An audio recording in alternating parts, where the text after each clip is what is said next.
नमस्कार, आप देख रहे हैं DN24 न्यूज, जहां आपको मिलती है हर खबर सबसे पहले सबसे सही। दादरा नगर हवेली के खानवेल खूंटली में आयोजित हुई संविधान बचाओ अभियान की ऐतिहासिक जनसभा ने यह स्पष्ट कर दिया है कि प्रदेश की जनता अब बदलाव के लिए पूरी तरह तैयार है। 23 मई 2025 को दोपहर 3 बजे हुई इस जनसभा में कांग्रेस के कई वरिष्ठ नेताओं की गरिमामयी उपस्थिति रही। सभा में उपस्थित थे गोवा दमन दीव एवं दादरा नगर हवेली के AICC प्रभारी श्री माणिकराव ठाकरे, AICC सचिव डॉक्टर अंजलि नींबुलकर, आदिवासी सेल के राष्ट्रीय अध्यक्ष श्री विक्रांत भूरिया एवं प्रदेश कांग्रेस अध्यक्ष श्री प्रभु टोकिया। सभा में उमड़ी भारी भीड़ ने एक स्वर में उद्घोष किया, अब हम गूंगे, बहरे और अंधे नेताओं पर भरोसा नहीं करेंगे। बदलाव लाना है और लाकर रहेंगे। इस अभियान में जल जंगल जीवन आंदोलन के कार्यकर्ताओं की विशेष भागीदारी रही। स्थानीय नेता ब्रायन, अजीत महला, हारून सुमरा, महेश ढोढी, केतन पटेल, महेंद्र कटारिया, नाना शिंदे, राजेंद्र पटेल और नौशाद शेख भी मंच पर उपस्थित रहे। बारिश की परवाह किए बिना हजारों लोग डटे रहे। महिलाओं और युवाओं की भागीदारी ने यह सिद्ध कर दिया कि संविधान की रक्षा की लड़ाई अब आम जनता स्वयं लड़ रही है। खानवेल खूंटली की यह सभा केवल एक राजनीतिक आयोजन नहीं, बल्कि जन जागरूकता और लोकतंत्र की रक्षा का सशक्त संकेत बन गई है। ऐसी ही सच्ची, सटीक और सबसे तेज खबरों के लिए देखते रहिए DN24 न्यूज। वीडियो पसंद आया हो तो लाइक करें, शेयर करें और चैनल को सब्सक्राइब करना न भूलें। हम फिर लौटेंगे एक नई खबर के साथ। तब तक के लिए दीजिए अनुमति। नमस्कार। અને સોની સભ્યભુક્તિ ઉભેલા અડવડ છે ને આથી જે આપણે દરેક નાગરિકે એ યાદ આપે કે આ સંવિધાન આપણું છે ને એની રક્ષા જે છે એ આપણને જ કરવું પડશે ને આપણે મળીને સૌપ્રથમ અહીંયા કરીશું। આપણને આ જરૂરત હું પડી કે અહીંયા આવીને સંવિધાનની વાતો કરવા માટે। એનો આપણો કોઈ વિરોધ નથી, આ શાંતિપૂર્ણ એક છે કે જે આપણો વિરોધ છે તે દર્શાવવાનું છે। કારણ કે જે સંસ્થાઓનો દુરુપયોગ છે એના ઉપર આપણે કહેવાનું છે। જે આપણા જેટલા સમાજ છે એને સૌ સમાજને લઈને, જે આપણા આદિવાસી છે, જે બેકવર્ડ છે, બધાને લઈને સર સમાજને લઈને ચાલવા માટે જે છે એ હક એના અધિકાર જે આપણે આપતા છે એ સંવિધાન, એના માટે આપણે અહીંયા આજે ઉપસ્થિત થયા છે। અને હરેક સમયે જતે પણ જરૂર પડી તતે પ્રભુ હાજર રહે। તો આદિવાસી સમાજ હોય तो गैर आदिवासी समाज होय, पण जथाय कोई राजकीय पार्टी, कई राजकीय नेता उभो नहीं रहे, तथाय प्रभुभाई उभो रहे। अने ताची बदौलत ये समय में प्रभुभाई टोकिया जाए दादरा नगर हवेली यूनियन टेरिटरी चो प्रदेश अध्यक्ष बनावવામાં આવ્યો है। अने ते प्रदेश अध्यक्ष द्वारा आज आपने कांग्रेस पार्टी में अथे जो आदिवासी समाज की समस्या है, बिन आदिवासी समाज की समस्या है, SC ST OBC माइनॉरिटी की समस्या है, ये समस्या अपनी राष्ट्रीय पटल पर रखो અને ती जवाबदारी आज प्रभुभाई दे सापड़ी है। माटे एक बार जोरदार तालियों अपनी प्रभुभाई दे स्वागत कराओ। આ વસ્તુઓ પર લોકોની નોકરી કાઢી મૂક્યા, દવાખાનામાંથી કાઢી મૂક્યા, टीचरों ने गाड़ी में कहा दरेक वस्तुओं पर अपना आदिवासी समाज, स्थानीय समाज और आखा दादरानगर प्रदेश की जनता ने आ तानाशाही प्रशासन ने बस कर दीधुं छे। હવે તો કૃષ્ણ ભગવાન ને કીધું છે કે જ્યારે અતીત થઈ જાય કોઈ વસ્તુનું, અતીત થઈ જાય એટલે કૃષ્ણ ભગવાન ને કીધેલું કે હવે યુદ્ધ જ કલ્યાણ। બહુ વાત બહુ સ્પષ્ટ છે। તમને ખબર સાથીઓ, દાદરા નગર હવેલી છેલ્લા જ્યાંથી આ પ્રશાસક પ્રફુલ્લ પટેલ નામનો પ્રાણી આવેલો છે દાદરા નગર હવેલીમાં, ત્યાંથી સંવિધાન, કાનૂન અને આપણા ચૂંટાયેલા જનપ્રતિનિધિ હોય, સાંસદ હોય કે આપણા જે MP છે કે સરપંચ હોય, તમામ એ લોકોના તલવાર ચાટોળવા બની ગયેલા। તમને ખબર હાલમાં આ આપણું બાસરા પરિવારનું ઘર તોડવામાં આવ્યું। હમણાં બાસરા પરિવારનું ઘર તોડાવ્યું, એનો કાયદો હું લઈ આવ્યા, जनरल डेवलपमेंट रूल्स 2023 के तहत आपका घर अवैध है। શું કહેવામાં આવ્યું? દાદરા નગર હવેલીમાં તમામે તમામ ઘર આ ભાજપની સરકાર, આ મોદી સરકારે, આ પ્રફુલ્લ પટેલે અને એના તલવાર ચાટોળા અધિકારીઓ મળીને આપણા ઘરોને અવૈધ ઘોષિત કરી દીધા છે। આપણા જે બાપ દાદાની જંગલ જે આપણી જમીન છે એ જમીનમાં જે ઘર બાંધે છે એ કહે કે 40, 50, 60, 70, 100 વર્ષ રહી છે અહીંયા. આપણા બાપ દાદા જમાને થયા રહી છે અને એક ઘર એ લોકો હવે દૂધ કરી દીધા. અને એક સાઈડ તમે સરકારી જમીન. સાથીઓ, આજે આપણી વચ્ચે ઓલ ઇન્ડિયા કોંગ્રેસ કમિટીના દાદરા નગર હવેલી, દમણ દીવ, ગોવા ના પ્રભારી ઇન્ચાર્જ આદરણીય માણિકરાવ ઠાકરે સાહેબ, આપણી વચ્ચે ઓલ ઇન્ડિયા કોંગ્રેસ કમિટીના દાદરા નગર હવેલી અને દમણ દીવના ગોવા સેક્રેટરી ઇન્ચાર્જ ડોક્ટર અંજલિજી, સાથે આજે આપ સૌના માધ્યમથી ઓલ ઇન્ડિયા કોંગ્રેસ આદરણીય ખરગે સાહેબ, જેઓએ દાદરા નગર હવેલી સંઘશાસિત પ્રદેશની જે કોંગ્રેસની કમાન તરીકે જે પ્રદેશ અધ્યક્ષની જવાબદારી સોંપી છે, સાથે all India Congress committee CPP chairperson आदरणीय सोनियाजी गांधी, तेवी જ રીતે કોંગ્રેસના આપણા બધાના નેતા અને વિપક્ષ લોકસભા नेता आदरणीय राहुलजी गांधी, એમ સાથે ઓલ ઇન્ડિયા કોંગ્રેસ કમિટીના જનરલ સેક્રેટરી એવા કેસી વેણુગોપાલજી, પ્રિયંકા ગાંધીજી, તેમજ આપણા સેલવાસના દાદરા નગર હવેલીના જે એના દીકરી છે એવા નેતા ડિસોજાજી, તેમજ ઓલ ઇન્ડિયા કોંગ્રેસ કમિટીના તમામ વરિષ્ઠ સાથીઓએ મળીને મને આ દાદરા નગર હવેલીની જે કમાન સોંપી છે એને માટે તહે દિલથી ખૂબ ખૂબ આભાર અભિવ્યક્ત કરું છું.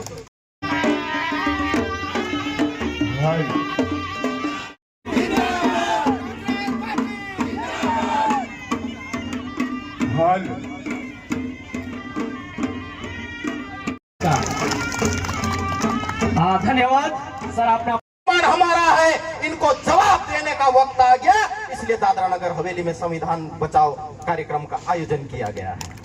हम आपकी लड़ाई में साथ में हैं. जब जब आप लोग याद करेंगे, पूरे प्रदेश के लोग आप लोगों की लड़ाई में साथ में हैं. प्रभु भाई, आप आगे बढ़िए, संघर्ष कीजिए.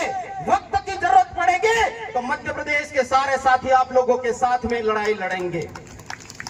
मैं ज्यादा न कहते हुए सिर्फ इतनी बात कहना चाहता हूं कि दादरा नगर हवेली को यदि बचाना है तो वापस कांग्रेस की सरकार को हमको लाना होगा. जो गरीबों की मैं अपनी बात को यही समाप्त करूंगा. आप लोगों ने मुझे यहाँ पर बुलाया, बोलने का अवसर दिया. मैं आप लोगों का बीच में पधार चुके हैं, उनका हम सम्मान मंच पर स्वागत करते हैं.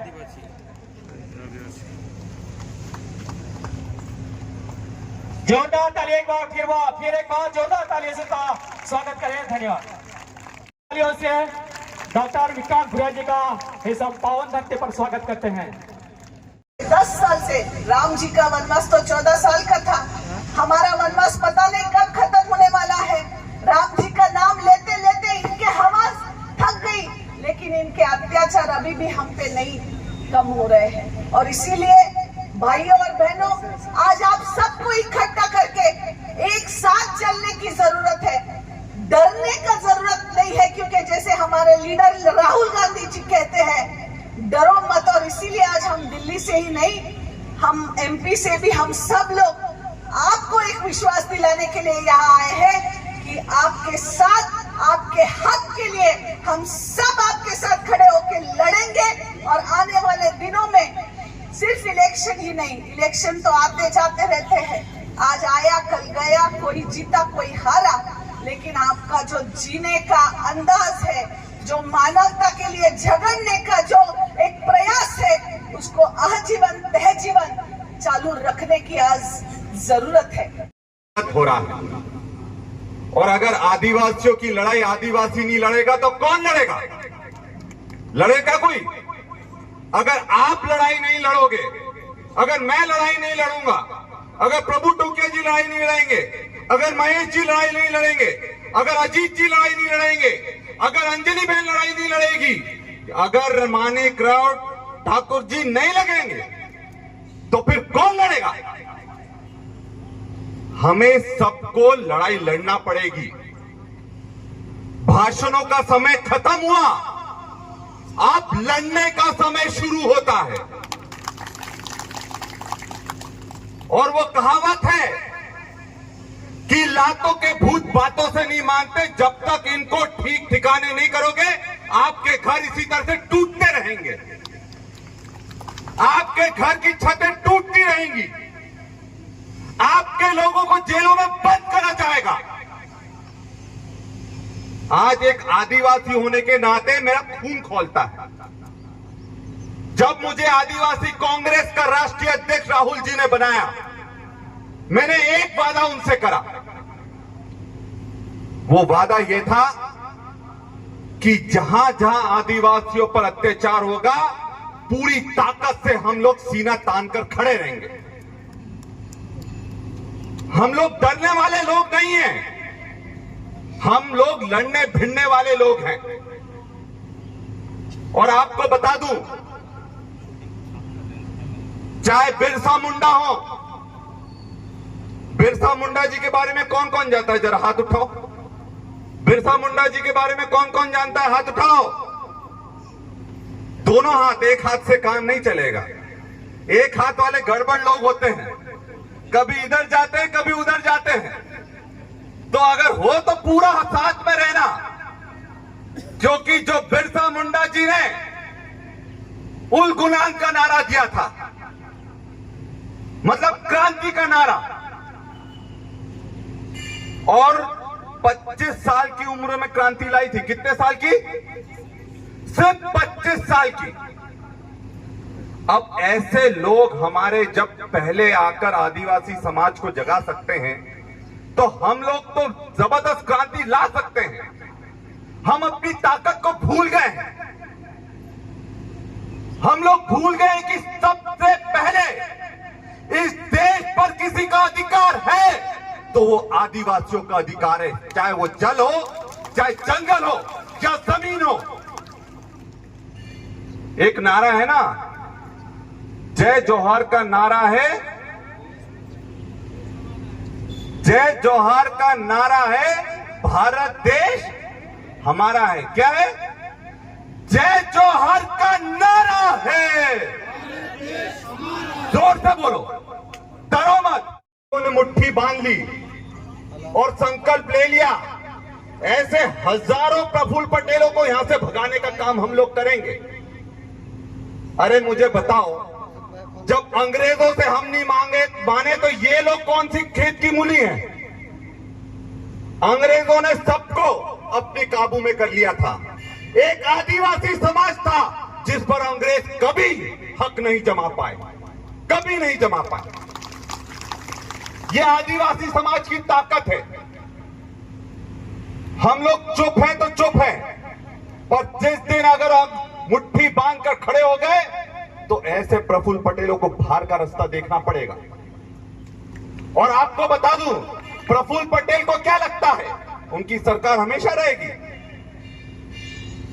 ऐसे हजारों प्रफुल्ल पटेल आए और चले गए। और आपको बता दूं, जिस ताकत से राहुल गांधी जी सच्चाई से लड़ाई लड़ रहे हैं, आदिवासियों की लड़ाई लड़ रहे हैं, दलितों की लड़ाई लड़ रहे हैं, पिछड़ा वर्ग की लड़ाई लड़ रहे हैं, गरीब सामान्य वर्ग की लड़ाई लड़ रहे हैं, 2029 में डंके की चोट पर कांग्रेस की सरकार वापस बनेगी केंद्र में। और आपको बता दूं, 2027 गुजरात का चुनाव आ रहा है। राहुल गांधी जी ने चैलेंज करा है कि गुजरात में कांग्रेस की सरकार बनाकर दिखाएंगे, और अगर उन्होंने बोला है तो 2027 में कांग्रेस की सरकार गुजरात में भी बनेगी। देखिए साथियों, मैं पेशे से तो डॉक्टर भी हूं, सर्जन भी हूं, और आदिवासी समाज से आता हूं। तो जो ये बोलते हैं कि आदिवासी समाज सिर्फ जंगलों में रहता है, नहीं, हम जंगलों पर भी राज करेंगे, हम पढ़ लिख कर आगे भी बढ़ेंगे, हम डॉक्टर भी बनेंगे, हम अफसर भी बनेंगे, हम कलेक्टर भी बनेंगे, हम राजनेता भी बनेंगे, पर कभी हम दलाल नहीं बनेंगे। एक चीज की गारंटी है, हम कभी अपने लोगों का सौदा नहीं करते हैं। हे लोकांचे भलाईसाठी आहेत। हा देश लोकशाही देश आहे, हा देश लोकांसाठी। आणि मग आपल्याला विचार करावा लागेल की हा जर आहे लोकांसाठी, तर आपल्या नगर हवेलीमध्ये सर्व लोकांसाठी चालतात का? लोकशाही चालते, लोकांचे चालते किंवा नोकरशाहीचे चालते?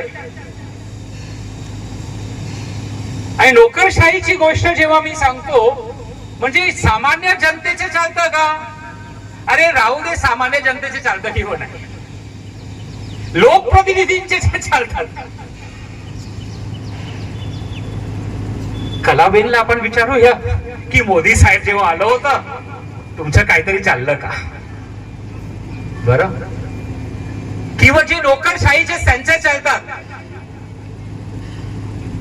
लोकशाही देशामध्ये लोक आहे केंद्रबिंदू, पण आपल्या नगर हवेलीमध्ये नोकरशाही आहे केंद्रबिंदू, नोकरशाही आहे आखाय।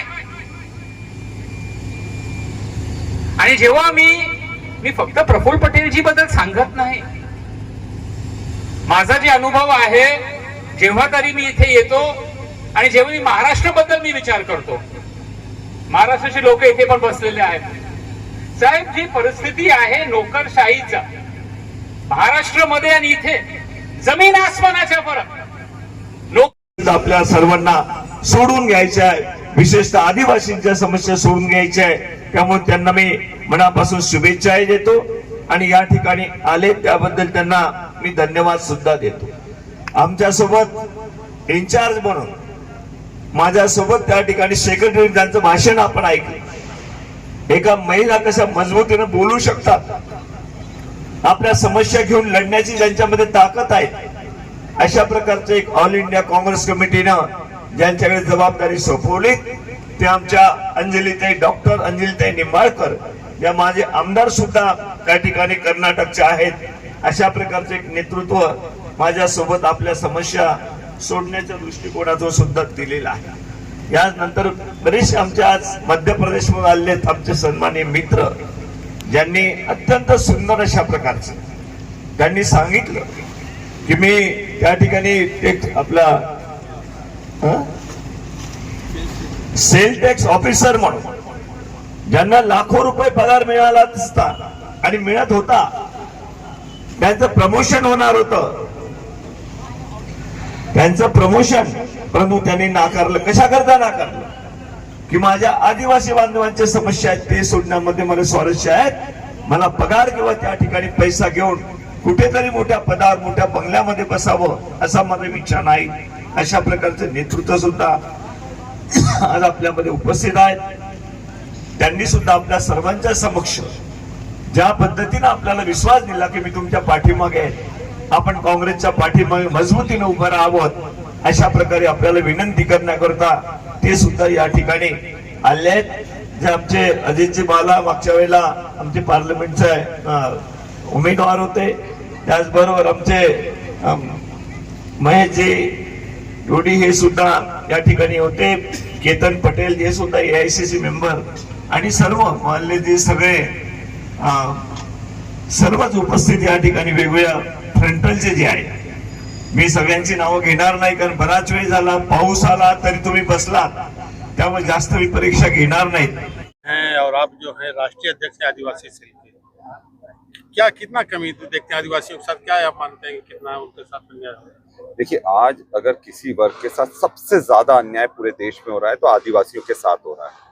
उनकी जंगलें छीनी जा रही हैं, उनकी जमीनें छीनी जा रही हैं, उनको जेलों में बंद करा जा रहा है। ऐसा कोई भी राज्य नहीं है जहाँ खदान हो और आदिवासियों पर अत्याचार ना हो, और सबसे बड़े उनके अधिकार छीने जा रहे हैं। चाहे हम पैसा कानून की बात कर लें, हम 5वीं अनुसूची की बात कर लें, आज तक दादर नागर हवेली में ये लागू नहीं हो पाई है। ये शर्मनाक है। अगर दादर नागर हवेली इस देश का हिस्सा है तो 5वीं अनुसूची यहाँ लागू होना चाहिए। ये हमारा अधिकार है, आदिवासियों का अधिकार है, जिनमें उनको अधिकार अगर हम नहीं देंगे तो संविधान का मतलब क्या रह जाएगा। और आज जो सबसे बड़ी चोट हो रही है संविधान पर हो रही है, और आज बोलने का अधिकार नहीं है। आप देखिए कि किसी बड़े बड़े उद्योगपतियों का घर कभी टूटते हुए आपने देखा है क्या? गरीब का घर जरूर टूटेगा। बड़े बड़े उद्योगपतियों को जेल में जाते देखा है क्या? गरीब पर जेल में जरूर जाएगा। आंसू हमेशा गरीबी क्यों बहाएगा, आदिवासी क्यों बहाएगा? और इसलिए जब ये जवाबदारी राहुल गांधी जी ने, खड़गे जी ने, केसी वेणुगोपाल जी ने दी है, तो सबसे पहले हमारी जवाबदारी थी कि हर पूरे देश में घूम घूम कर कहाँ हो रहा है, क्या समस्या हो रही है, क्या दिक्कत हो रही है। और मैं आपको विश्वास दिलाता हूं कि ये शुरुआत है, और जब यहाँ पर एक जबरदस्त आंदोलन खड़ा हम करेंगे, राहुल गांधी जी भी आएंगे, हमारा साथ देंगे, पूरी ताकत से वो हर वर्ग के साथ खड़े हुए हैं, चाहे वो दलित हो, आदिवासी हो, पिछड़ा हो, गरीब सामान्य वर्ग हो। और हम लोग सबकी लड़ाई लगातार लड़ने का हमने ये जो बिगुल फूंक दिया है, अब हम रुकने वाले नहीं हैं। को हर जगह आगे किया जा रहा है, और आज आप भी जो है यहाँ पर आई हैं, इस सभा को संबोधित की है। किस तरह से यहाँ पर कांग्रेस संवैधानिक हक दिलाने की बात कर रही है? पहले तो मैं आपको ये कहना चाहूंगी कि हमें महिला करके आगे नहीं किया गया है। हम सक्षम हैं, हम उतने ही ताकत के साथ लड़ सकते हैं, इसीलिए हमें आगे करके दूसरी जो महिलाएं हैं, जैसे आदिवासी हो, पिछड़े वर्ग की हो, या कोई भी इंसान हो जिसको संवैधानिक हक नहीं मिल रहा है, उनको वो संवैधानिक हक मिलने के लिए जो हमारे नेता लड़ रहे हैं आज पार्लियामेंट में, खड़गे जी हो, राहुल गांधी जी हो, उनका साथ देने के लिए हम सभी युवा वर्ग हो, महिला वर्ग हो, सभी साथ देने के लिए उनका रास्ते पे उतर के लोगों को ये बताने के लिए हर जगह जा रहे हैं कि हम संवैधानिक रूप से, तानाशाही नहीं, संवैधानिक रूप से आपके साथ आपकी लड़ाई लड़ने के लिए रास्ते पे आए हैं और रास्ते पे उतरेंगे। और जो भी इसका हमें विरोध करेगा, हम उसको सड़ातोड़ जवाब जरूर देंगे। क्या मानती हैं कि बीजेपी अपने जो भी बनाती है, साजिश रचती है, सफल हो जाती है, कांग्रेस कहीं पीछे रह जा रही है? नहीं, पीछे रहने का सवाल ही नहीं आता है। कैसे है ना, कोई कभी आगे जाता है, कभी पीछे जाता है, लेकिन जब युद्ध में जब एक जोरदार जब तीर चलाना होता है, उसको तीर को कहाँ खींचते हैं आप? पीछे ही तो खींचते हैं। तो अभी हम पीछे आपको दिख रहे हैं, लेकिन हमारा तीर इतने जोर से आगे जाने वाला है, तब समझ में आएगा 2029 में जब हमारे नेता यहाँ के प्रधानमंत्री, हमारे देश के प्रधानमंत्री बनेंगे। पूरे देश को नहीं, पूरे जगत को, पूरे जहां को पता चलेगा भारत क्या है। बहुत धन्यवाद। संविधान के लिए मजबूत विपक्ष की जरूरत होती है, और आज दादरा नगर हवेली में कांग्रेस पार्टी को संविधान बचाओ रैली करने की क्या जरूरत पड़ गई? देखिए, संविधान बचाओ रैली पूरे देश में कर रहे हैं। आप सभी को मालूम है, जो संवैधानिक संस्था जो है, जो कोर्ट होगा, चुनाव आयोग है, ये सभी के ऊपर, सीबीआई है, ये संवैधानिक संस्था है। जो संवैधानिक संस्था के आधार पर जनता को न्याय देने का अधिकार लास्ट उनके पास है। लेकिन वही पूरी तरह वो कब्जे में लेने का काम जिस तरीके से मोदी जी कर रहे हैं, बीजेपी कर रही है, कि वो कब्जे में लेके जैसे बोले उसको उनको घुमाओ, ताकि संविधान की जो भी धारा है वो लागू ना हो सके। इसलिए संविधान उनका बदलने की ही मनीषा है, लेकिन वो जिस तरीके से इस वक्त चुनाव में लोगों ने झटका दिया उनको कि भाई यहाँ वो नहीं बदल सकेंगे, इस तरीके से जो झटका दिया उसके वो सवर गए हैं। लेकिन उन्होंने संवैधानिक संस्था को पूरी तरह खत्म कर दिया है। तो जो जनता को न्याय मिलने वाली संवैधानिक संस्था जो है, संविधान के तहत निर्माण होने वाली, तो उसको अगर खत्म कर दे तो संविधान को वहां बदलने के उनकी मनीषा है, ये स्पष्ट हो चुका है। अब पूरे देश की जनता ये चाहती है कि संविधान हमारे लिए है। जो हमारे आदिवासी भाई होंगे, एससी भाई होंगे, ओबीसी होंगे, बाकी माइनॉरिटी या सभी जितने भी पूरे हिंदुस्तान में लोग हैं, तो गरीब आदमी के लिए मदद मिलने का एक बहुत बड़ा जरिया है, जो इंडिया में संविधान के तहत सबके पास है। तो इसको बदलने का मतलब ये है कि हक छीन लेना। जिस तरीके से अब प्रफुल्ल पटेल हक छीन ले रहे गरीबों का, अपनी मनमानी कर रहे हैं, उनको दिखाई देगा कि आगे क्या होता है वो। लेकिन जो मनमानी वो कर रहे हैं, तो वो क्या है? हिटलर सही है कि मैं करता हूँ वही करना, ये करना पड़ेगा। सिर्फ यहाँ पे कोई अधिकारी करके वहां बैठा है उसका ही चलेगा, जनता की नहीं सुनी जाएंगी। ये अभी इसीलिए इसको मुकाबला करने के लिए एक मजबूत अध्यक्ष की हमें जरूरत थी, जो यहाँ पे प्रभु टोकिया जी लगातार लोगों के कोई क्वेश्चंस लेकर लगातार वहां पे आंदोलन करते रहे। ऐसे व्यक्ति के साथ यहाँ पे पूरी कांग्रेस खड़ी है, पूरे देश की कांग्रेस खड़ी है, और उनको जिम्मेदारी दी हुई हमने कि भाई उन्होंने आगे बढ़ना चाहिए। जो गरीबों की समस्या है, जो समाज की समस्या है, उनके पीछे उन्होंने खड़ा होकर वो छुड़ाने की कोशिश करना चाहिए। और बहुत ही दमदार मजबूत एक नेतृत्व कांग्रेस पार्टी को यहाँ पे दादरा नगर हवेली में मिला है राज्य के अध्यक्ष पर। भी मध्य प्रदेश से आए हैं और लोगों के अंदर एक नया जोश जगाए हैं पार्टी के प्रति, समाज के प्रति, क्या कहेंगे? देखिए, दादरा नगर हवेली हम लोगों के लिए नया नहीं है। इससे पहले हम संवैधानिक अधिकार बचाओ यात्रा लेके आ चुके हैं, आदिवासी सांस्कृतिक एकता यात्रा लेके आ चुके हैं। प्रभु भाई टोकिया जी हमारे आंदोलन के साथी है और इनको आंदोलन के साथी को कांग्रेस पार्टी ने सम्मान दिया है। और कांग्रेस पार्टी एक ऐसी पार्टी है जो सभी वर्गों को बराबर उसको सम्मान देती है। आज दादरा नगर हवेली के मुख्य कांग्रेस का प्रदेश अध्यक्ष होना हम आदिवासियों के लिए गर्व की बात है और आदिवासी समुदाय में नेतृत्व करने की क्षमता है, इसको कांग्रेस पार्टी ने एक्सेप्ट किया है और उसको दिया है। तो प्रभु जी टोकिया जी उनके आंदोलन के साथ में पूरी कांग्रेस पार्टी खड़ी है और मध्य प्रदेश के सारे हमारे कांग्रेस पार्टी के कार्यकर्ता है आंदोलन के साथ ही प्रभु भाई टोकिया जी के साथ में खड़े। तो किस तरह से चुनौती आप ऑल इंडिया कांग्रेस कमेटी द्वारा जो मुझे जिम्मेदारी दी गई है और जो मेरे सामने है, जो भी वर्तमान समय में जो प्रदेश में जो परिस्थितियां हैं, जो चुनौती है, बिल्कुल जो आलाकमान ने मेरे ऊपर जो विश्वास जताया है, उस विश्वास के ऊपर मैं खरा उतरूंगा। और जैसे मैंने आगे भी कहा कि ये प्रदेश, ये देश संविधान और कानून से चलेगा, अधिकारियों की तानाशाही और मनमानी से नहीं। और हम आने वाले समय में एज अ विपक्ष की जिम्मेदारी क्या होती है, वो तमाम जिम्मेदारी हम और यहाँ के जो प्रदेश के चाहे आदिवासी समाज हो, SC, ST, OBC, माइनॉरिटी, शोषित, वंचित, गरीब, प्रत्येक वर्ग, जो कांग्रेस पार्टी पूरे समाज को लेकर चलने वाली पार्टी है, सबके जो प्रश्न है, जिनको जो समस्या है, उस समस्या को निराकरण करने के लिए हम तमाम प्रयास करेंगे। और जो संविधान में जो दायरे की बात आती है, आज की रैली के लिए भी हमें कल तक इसकी परमिशन नहीं दी गई थी। 3 बजे मुझे मैसेज आया कि आपका परमिशन लेटर हमने भेज दिया है।